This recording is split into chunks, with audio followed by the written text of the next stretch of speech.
Pumper কিচেনে আপনাদের সকলকে স্বাগত। আজকে আমি আপনাদের সামনে একটা নতুন ধরনের রেসিপি নিয়ে হাজির হয়েছি। আজকের আমি আটা দিয়ে একটা মজাদার টিফিন বানাবো।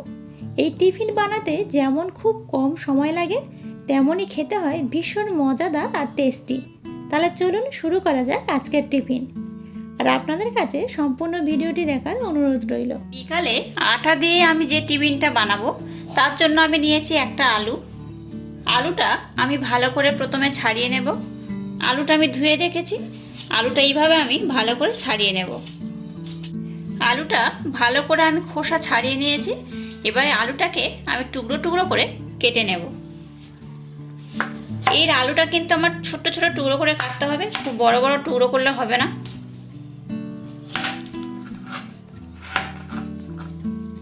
এইভাবে ছোট ছোট টুকরো করে আমি আলুটা কেটে নেব। এবার নিয়ে নিয়েছি একটা মিডিয়াম সাইজের পেঁয়াজ। পেঁয়াজটাও আমি ছোট ছোট টুকরো করে কেটে নেব। নিয়েছি কিছু ধনেপাতা। ধনেপাতার এই গোড়ার দিকটা আমি কেটে বাদ দিলাম। এবার ধনেপাতাকে টুকরো টুকরো করে আমি কেটে নেব। দেখুন, আলু, পেঁয়াজ আর ধনেপাতা আমি খুব ভালো করে কেটে নিয়েছি। এবার আমি একটা মিক্সির জার নিয়ে নিয়েছি। এর মধ্যে কেটে রাখা আলুগুলো আমি দিয়ে দিলাম। দিয়ে দিলাম পেঁয়াজ কুচো কটা, আর দিয়ে দিলাম ধনেপাতা। এর মধ্যে দিয়ে দিলাম 4টে কাঁচা লঙ্কা,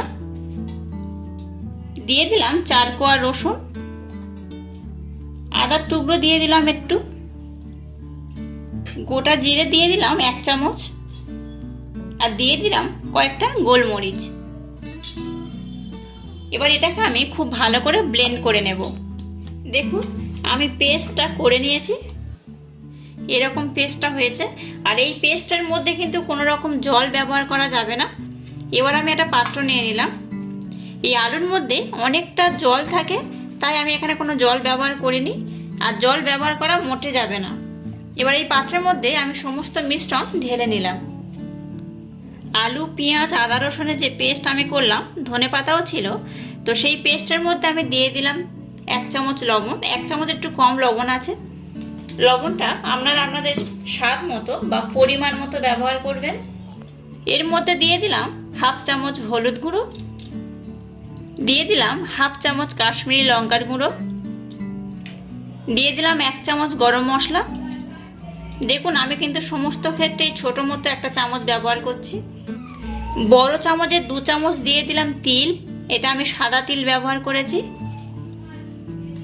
ধনে গুঁড়ো দিয়ে দিলাম 1/2 চামচ। ছোট চামচের 1 চামচ দিয়ে দিলাম চাট মশলা। কাসুরি মেথি দিয়ে দিলাম ছোট চামচের 1 চামচ। কাসুরি মেথি যদি আপনাদের হাতের কাছে না থাকে তাহলে নাও দিতে পারেন। এবার সমস্ত উপকরণ হাত দিয়ে আমি খুব ভালো করে মিক্সড করে নেব। এইভাবে মিক্সড করতে হবে খুব ভালো করে। আর এই আলুর মধ্যে দেখেছেন তো আমি এক্সট্রা কোনো জল ব্যবহার করিনি, তাও কতটা জল বার হয়েছে দেখুন। একদম আলুর মধ্যে জল ব্যবহার করা যাবে না, কারণ আলুতে এক্সট্রা প্রচুর পরিমাণে জল থাকে। ওই জন্য আমি এখানে কোনো জল ব্যবহার করিনি। দেখুন, মিশ্রণটা আমি খুব ভালো করে মিক্সড করে নিয়েছি। সমস্ত উপকরণ দিয়ে মিশ্রণটা আমি খুব ভালো করে মিক্সড করে নিয়েছি। এবার এর মধ্যে ছোট চামচের 2 চামচ আমি তেল ব্যবহার করলাম। তেলটা দিয়ে আমি খুব ভালো করে এটাকে আবার মিক্সড করে নেব। এবার এর মধ্যে আমি দিয়ে দিচ্ছি আটা। আমি কিন্তু এখানে ময়দা ব্যবহার করিনি, আপনারা ময়দাও ব্যবহার করতে পারেন। আমি এখানে গমের আটা ব্যবহার করলাম। আর এই আটার পরিমাণটা আমি আপনাদেরকে বলবো না। আটাটা আপনাদের এই মিশ্রণের সাথে যতটা লাগবে ঠিক ততটা নেবেন। আমি মিশ্রণটা কেমন হবে আপনাদেরকে দেখাচ্ছি। দেখুন, আমি এইভাবে অল্প অল্প করে আটা দিচ্ছি আর মিক্সড করছি। খুব বেশি আটা দিলে যেমন হবে না, খুব কম আটা দিলে হবে না। মিশ্রণটা আমি আপনাদেরকে আবার দেখাবো। দেখুন, আমি এইভাবে অল্প অল্প করে আটা দিচ্ছি আর মিশ্রণটা ভালো করে মিক্সড করছি। দেখুন, আটা দিয়ে সমস্ত মিশ্রণটা আমি খুব ভালো করে মিক্সড করে নিয়েছি।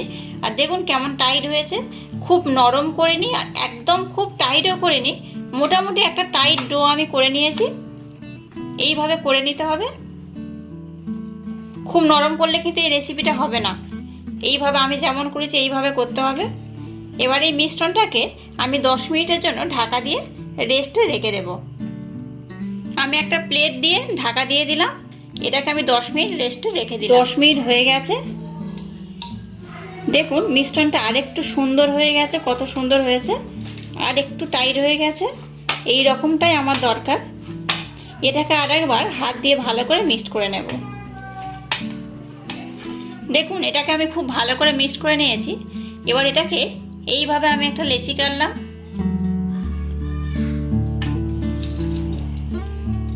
এইভাবেও একটা লেচি কাটলাম, একটা ছোট লেচি কাটলাম, একটা বড় লেচি কাটলাম। তো দুটো কেন কাটলাম আমি আপনাদেরকে দেখাচ্ছি। এইভাবে সমস্ত লেচিগুলো আমি কেটে নেব।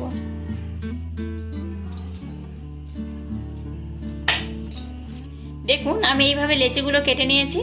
এবার এই ছোট লেচিগুলোকে হাতের মধ্যে এরকম চাপ দিয়ে ভালো করে গোল করে নেব।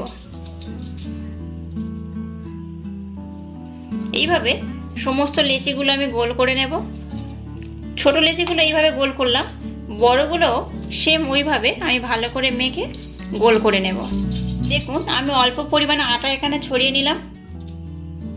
এবার ছোট করে যে লেচিটা আমি কাটলাম সেটা আমি ভালো করে বেলে নেব। আমি এটাকে কিন্তু খুব পাতলা করে বেলবো না, যেমন লুচি বেলি সেইভাবে বেলবো, কিন্তু লুচি বেললে দেখবেন খুব পাতলা করে বেলা হয়, তো সেরকম পাতলা করে নয়, একটু মোটা থাকবে সেইভাবে আমি বেলবো। দেখুন ঠিক এইভাবেই বেলবো। দেখুন এটা কতটা মোটা রয়েছে, দেখুন লুচির মতো কিন্তু পাতলা নয়। এইভাবে যে ছোট ছোট লেচিগুলো আমি কেটেছি এইভাবে আমি সব গোল গোল করে লুচির মতো বেলে নেব। আবার একটু আমি আটা নিয়ে নিয়েছি, চারিদিকে আমি একটু ভালো করে ছড়িয়ে দিলাম, আর হাত দিয়ে একটু এইভাবে দেখুন চারিদিকটা মাখিয়ে নিলাম। এবার যে বড় আমি লেচিগুলো কেটেছি এই বড় লেচিটা আমি বেলে নেব।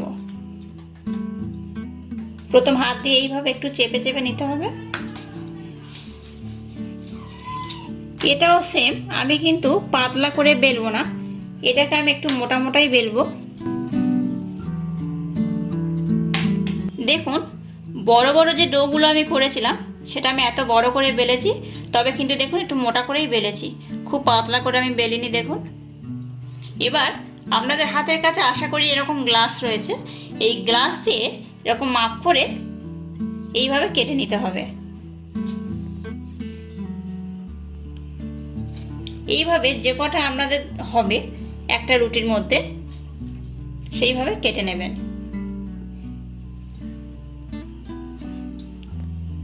দেখুন এখানে আমার 3টে হয়েছে, আর এই যে বাকি যে অবশিষ্ট যে পাটটা রয়েছে এটাও আমি আবারও মাখিয়ে নিয়ে এইভাবে গোল গোল করে সমস্ত লুচির মতো করে বেলে নেব। দেখুন এইভাবে কত সুন্দর হয়েছে। আপনাদের যেটা সোজা মনে হবে আপনারা সেইভাবে করতে পারেন। দেখুন কত সুন্দর হয়েছে। সমস্ত মিশ্রণটা দিয়ে আমি এই রকম ভাবে সবটাই বেলে নেব।